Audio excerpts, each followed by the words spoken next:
Esperanza continúa con ustedes en esta segunda etapa de nuestro discipulado de reino.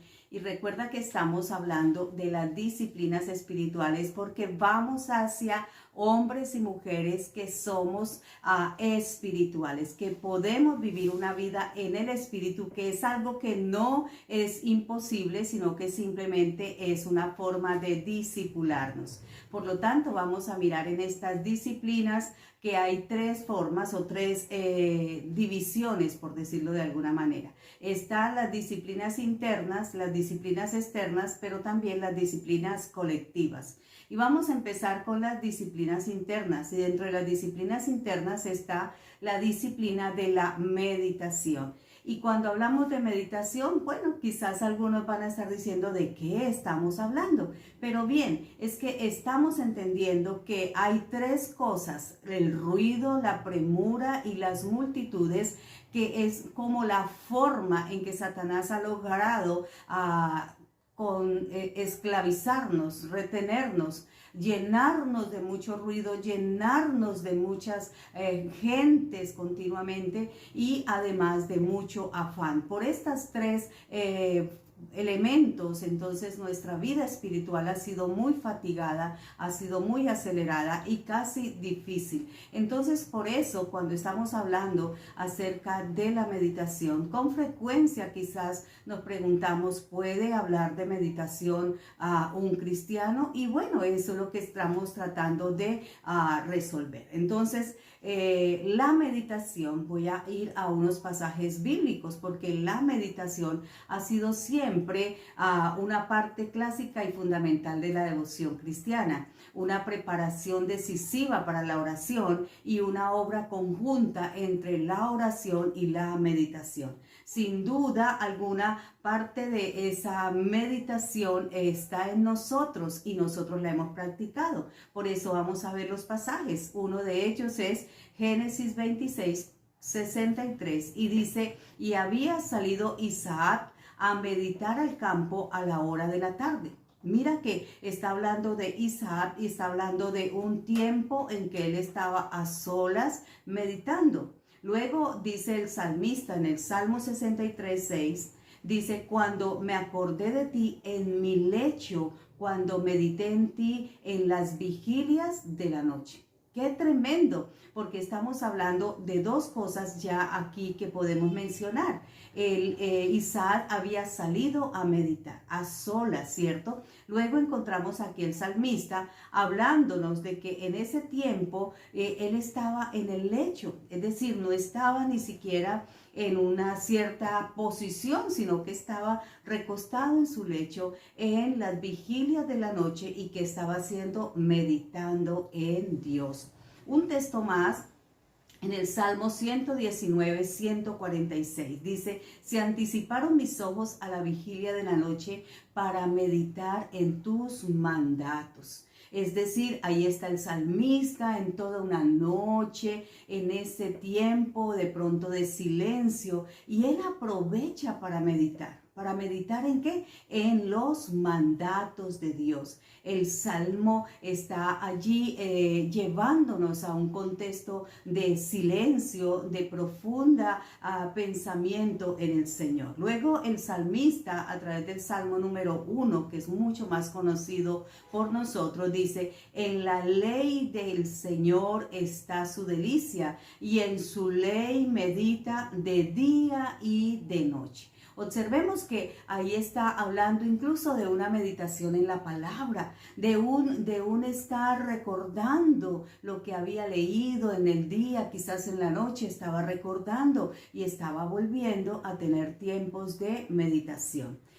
Apocalipsis 1:10 es el último texto que vamos a tomar en esta serie, y dice la Biblia que Juan estaba en el Espíritu en el día del Señor, cuando recibió la revelación apocalíptica. Entonces, ¿qué estaba haciendo Juan? Estaba meditando, estaba en el Espíritu. Mira que esto es bien desafiante para nosotros. ¿Por qué? Porque sí podemos vivir una vida en el Espíritu. Una vida no que nos saque del contexto, porque la meditación no es para sacarnos del contexto ordinario, común, pero sí es para ayudarnos a tener tiempos de nuestro silencio, de nuestra vida en el Señor.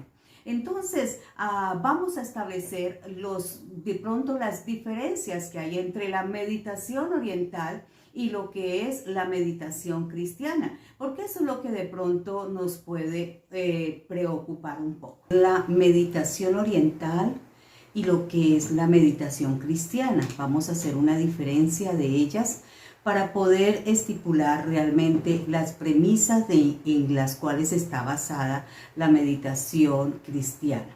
La meditación oriental es un intento de desocupar la mente. Es decir, la meditación oriental busca que la persona quede, como lo hemos oído en algunas oportunidades decir, con la mente en blanco, que no piense en nada. Mas la meditación cristiana no es un intento de desocupar la mente, sino de llenarla. ¿Con qué llenamos la mente? Esa sí sería la pregunta, ¿cierto? Todas las formas de meditación oriental destacan la necesidad de despegarse del mundo. Se hace hincapié en perderse, fusionarse en la mente cósmica y perderse del mundo. Pero la meditación cristiana es todo lo contrario. La meditación cristiana es pensar cómo actúo yo en el aquí y en el ahora. Porque hemos aprendido que el reino de Dios es presente, está en nosotros y es con nosotros. Por lo tanto, nosotros vivimos el reino.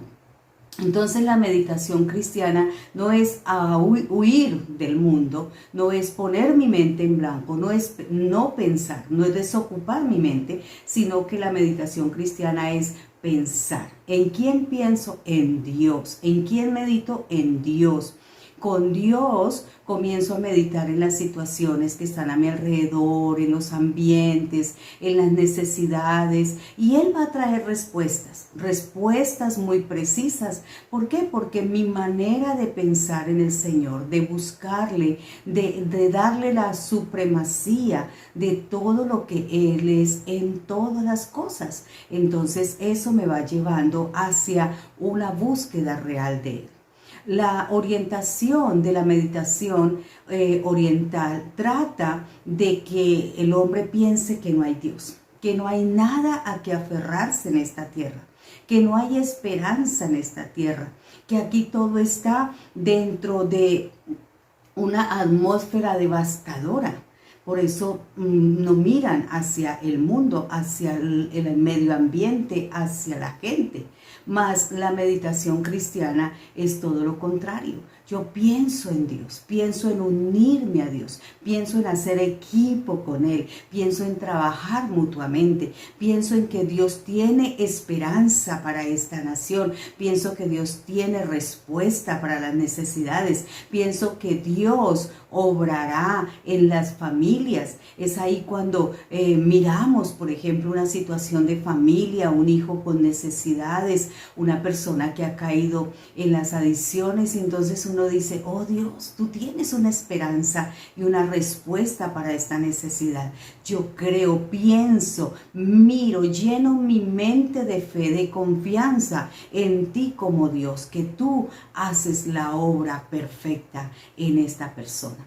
Es ahí donde la meditación es la contemplación de Dios. Es contemplar la hermosura, el poder, la soberanía, la grandeza, la gracia, la supremacía de Dios y llenarnos de Él. Dejar que todo lo que nosotros somos sea vaciado de Él, llenado de Él, de tal manera que vamos a recibir instrucción, vamos a recibir orientación, vamos a recibir consejo. Vamos a recibir esperanza en medio de todo lo que nosotros estamos pensando. Voy a leer esta frase que tengo aquí. Y dice que es interesante entender que la meditación es la comunión entre el amante y el ser amado. Es decir, que la contemplación es la forma en que nuestro amor promueve esa contemplación con Dios a quien amamos. Es una forma realmente de una experiencia que está ligada a la experiencia con Dios, a la comunión con Dios. Deja de ser muy humana. ¿Por qué? Porque realmente no es el Dios que yo quiero ver, es el Dios que Él es y el Dios que se revela en estos tiempos de ese reposo a su lado. Traigo a memoria el Salmo 23 cuando Él dice que en delicados pastos nos hace descansar, que junto a agua de reposo nos pastorea. Es decir, ese tiempo de habitación, de frescura con el Señor para poder estar ahí con Él. ¿Qué es lo que sucede acá? Que en esa meditación Dios también nos conoce a nosotros. Y entonces Él no va a dejar pasar por alto a hablarnos. Y lo que a veces nosotros evitamos es que el Señor nos confronte también en lo que nosotros necesitamos dejar de hacer, en corregir los errores, en corregir los pecados. Entonces la meditación busca la liberación porque la meditación me lleva a una transformación moral. Y este sí es el propósito central de la meditación. ¿Cuál es el propósito central de la meditación? Que tú y yo, delante del Señor, en ese secreto, en ese silencio, nosotros nos abrimos a Dios, nosotros nos mostramos tal y como somos, nosotros nos dejamos ver por Él, nosotros exponemos lo que somos. No es tratar de ocultar, no es tratar de reservar, es tratar de traer a la luz. Y es ahí en ese meditar donde nosotros le decimos: Dios, tú sabes mi debilidad, tú conoces mi situación, tú sabes mis luchas, Señor, tú sabes el área donde estoy siendo confrontado, el área donde estoy siendo débil, tú conoces el área donde te necesito, Dios. Y entonces Dios viene y dice: pero mira, hay que trabajar en esto, hay que corregir esto, hay que dejar esto, hay que perdonar, hay que arreglar esta situación, hay que ir a dialogar. Y entonces yo me siento confrontado con el Señor en esa área moral, pero también voy a ser transformado en esa área y también voy a ser liberado por ese proceso. Entonces es ahí donde meditar es un asunto de mucho silencio, de mucha reserva, de mucho secreto. Es Dios y nosotros que tenemos esa oportunidad. Por eso la palabra que leímos decía que Él salía a meditar. Otros que en su lecho meditaba, otros que pasaban las vigilias de la noche meditando, otros que meditaban en la palabra para buscar el buen consejo de la palabra. El asunto es que nosotros a veces corremos para donde el pastor, para donde la hermana, para donde la intercesora, para donde el consejero, para donde el médico, para donde el abogado, a buscar la respuesta. Esa respuesta está en nosotros, en ese ser interior que habla, que medita, que se comunica, que interactúa, que se relaciona, que se abre, que se expone para que Dios trabaje con nosotros. Qué bueno este tema, por eso es muy importante y es una disciplina espiritual interior de nosotros, muy personal. Vamos a continuar mañana con otra disciplina espiritual. Bendiciones.